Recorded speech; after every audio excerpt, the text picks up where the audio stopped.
কিন্তু I am not happy. Sheikh হাসিনার পদত্যাগের খবর পেয়ে যতটা আবেগ আর আনন্দ নিয়ে আমি গণভবনে ছুটে গিয়েছিলাম, বাড়ি ফিরে আসতে আসতে আমার আনন্দটা ততটাই কমতে শুরু করেছে। আমার আনন্দের স্থায়িত্ব যে এতটা কম সময় হবে তা আমি কল্পনাতেও ভাবতে পারিনি।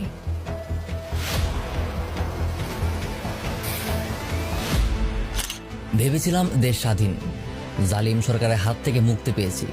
হ্যাঁ, সরকার চলে গেছে, কিন্তু এখনো দেশে কিছু জালিম মানুষ রয়ে গেছে।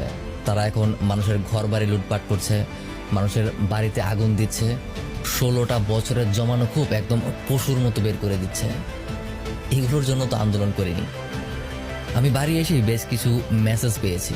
তার মধ্যে সবচেয়ে বেশি যেটা ছিল, সবার মধ্যে একটা কমন লাইন ছিল, সেটা হলো, এটাই কি আপনাদের স্বাধীনতা?